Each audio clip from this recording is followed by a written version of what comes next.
Édouard Mardy-Rossian. On est là dans le hall du Centre national de la mémoire arménienne. Vous, on nous dit que vous êtes un petit peu la mémoire de Dessine, et en particulier la mémoire arménienne. Alors dites-en quelques mots. C'est surtout que je m'intéresse beaucoup à l'histoire des Arméniens de Dessine, où il y a beaucoup à dire, dans la mesure où l'histoire des Arméniens à Dessine commence en 1925, et il y a eu beaucoup de choses qui ont été réalisées à partir de Dessine, qui ont servi de modèle même parfois sur le plan national, puisque la rue du 24 avril a été inaugurée en 1965 à Dessine. C'est la première rue en Europe qui s'appelle rue du 24 avril 1915. Qui reconnaît le génocide. Qui reconnaît le génocide. Il y a eu le monument, le mémorial qui se trouve place de la Libération, qui a été inauguré en 1972. C'est le premier monument arménien en Europe aussi. La Maison de la Culture, qui a été créée en 1932, a été le premier site arménien sur le plan national aussi. Donc nous avons souvent servi de modèle pour les autres communautés. On sait que les Arméniens sont arrivés, après le génocide de 1915, sont arrivés à Marseille, sont arrivés dans la vallée du Rhône. Comment est-ce qu'ils sont arrivés ici, à Dessine? À Dessine, il y avait une société qui venait de se créer, c'est l'usine de la soie artificielle, la société lyonnaise de soie artificielle, qui a recruté du personnel à partir de Grèce, puisque 2 personnes étaient chargées d'aller recruter en Grèce le personnel féminin bon marché.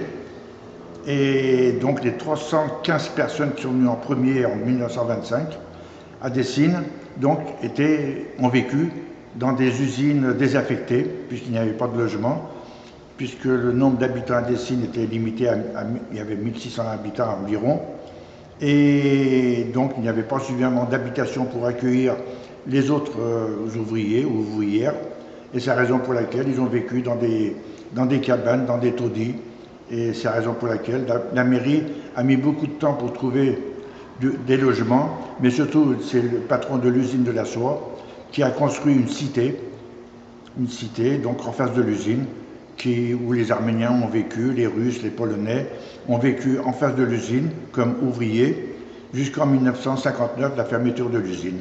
Pourquoi est-ce qu'on était allé les chercher en Grèce? Parce qu'après le génocide, comment s'est organisée la fuite, si on peut dire, des familles arméniennes, et en particulier des enfants qui étaient souvent des enfants seuls?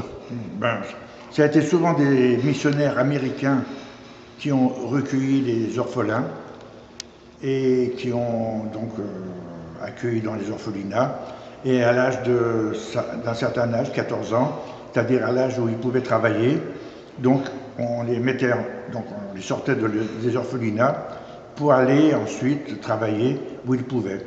Et donc c'est 2 personnes qui sont venues de Dessine, qui sont parties en Grèce, à Salonique, pour recruter le personnel féminin pour l'usine de la soie. Le génocide, ça a plus d'un siècle, ça aura bientôt 110 ans. Oui. Aujourd'hui, il est important de continuer à transmettre.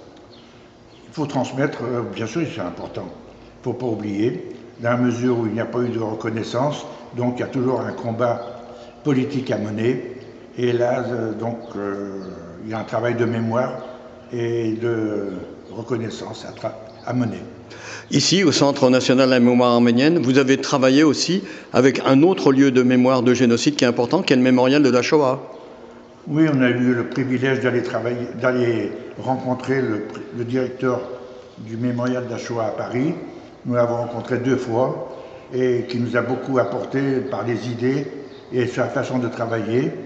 Et c'est la raison pour laquelle ce centre de la mémoire a permis de pouvoir voir les choses différemment et de travailler avec un comité scientifique qui a été créé à l'occasion en 2012-2013, avant l'inauguration, puis ensuite, voilà, les nouveaux responsables ont estimé qu'il manquait d'argent, donc il fallait travailler autrement.